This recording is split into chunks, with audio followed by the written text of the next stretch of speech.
अकोला नगर निगम चुनाव के मद्देनजर उम्मीदवारों के बंटवारे को लेकर भाजपा में तीव्र आंतरिक असंतोष भड़क उठा। टिकट नहीं मिलने से नाराज बीजेपी महिला कार्यकर्ताओं ने अकोला में बीजेपी दफ्तर के सामने जोरदार प्रदर्शन किया। उन्होंने आरोप लगाया कि केवल वे महिलाएं जो वर्षों से पार्टी के लिए चुनाव प्रचार के लिए भीड़ जुटा रही हैं, उन्हें छोड़ दिया गया। महिलाओं ने इस बात पर गुस्सा जताया कि उनका इस्तेमाल सिर्फ चुनाव में किया गया। उन्होंने आरोप लगाया कि पार्टी के वरिष्ठ कार्यकर्ता प्रचार के दौरान कह रहे थे, अगर बुलाओ तो 100 महिलाओं को लेकर आओ। अकोट फाइलवाड़ से टिकट राष्ट्रवादी अजीत पवार गुट के पास जाने के बाद ये नाराजगी बढ़ती देखी गई।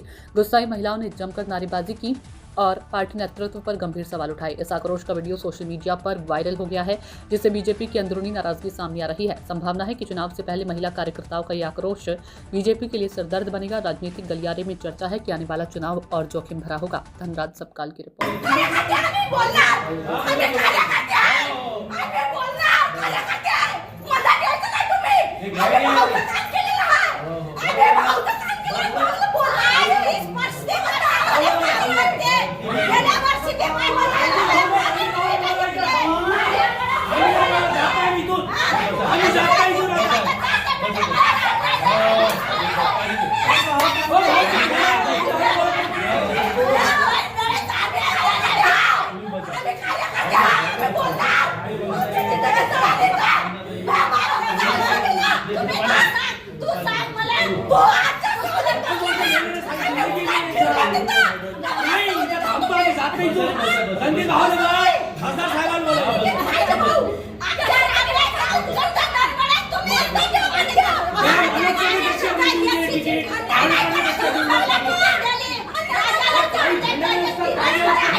उम्मीद आहे काय ना काय करत पाहिजे आमच्यासाठी